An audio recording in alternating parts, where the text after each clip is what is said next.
some first fruits. Chapter by chapter Bible study series. I'm not gonna lie, I was losing hope on this book of Job. It is just a bunch of mood swinging speeches, friends arguing. It's purposeful. Job chapter 24. As I was reading this chapter, I got a little bummed because last chapter seemed to be just different. It was a lighter mood. And then this one, we're back to the doom and gloom. I thought about it and I was like, that's exactly how it is when you're suffering. Suffering is not linear. It is an up and down roller coaster, am I right? Last chapter was this intimate, inward reflection and searching. And then this chapter, it is almost as if he is swinging outwardly and exploding. Why does the Almighty not reserve times for judgment? Why do those who know him never see his days? The wicked displace boundary markers. They steal a flock and provide pasture for it. They drive away the donkeys owned by the fatherless and take the widow's ox as collateral. They push the needy off the road. The poor of the land are forced into hiding. Last chapter, Job is asking, where is God in my pain?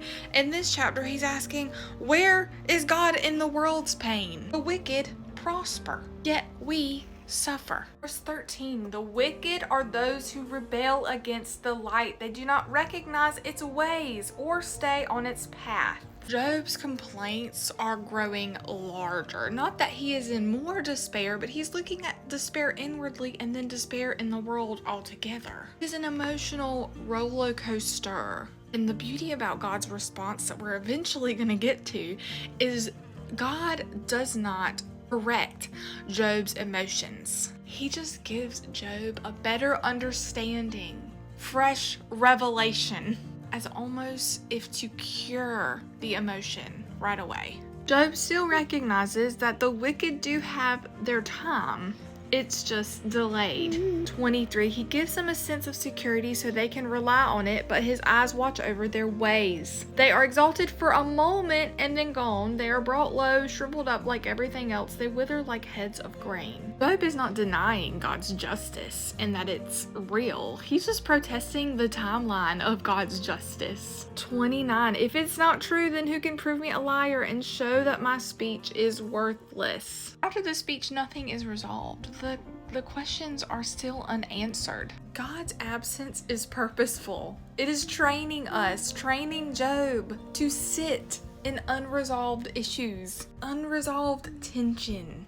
The worst. I honestly think that's why people don't really love to read in Job, because it's almost like we're suffering with him.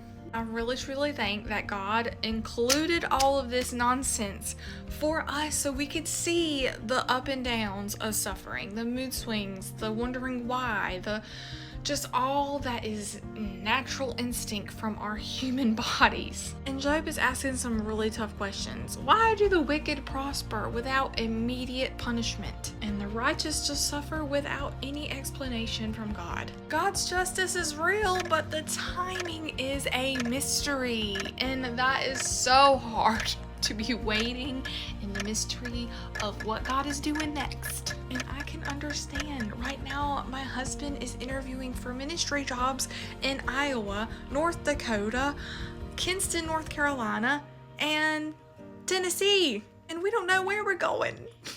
But we do know he is good, and we have been having the up and downs of the panic, like, what are we gonna do? But God has it all in control, just like he has all of your situations under control. What you're waiting on, those unresolved tensions, may just be a faith exercise. Thank you for joining me on this mood swing of Job, and I'll see you on our next 4 a.m. in Job chapter 25. And that's going to be a really short one.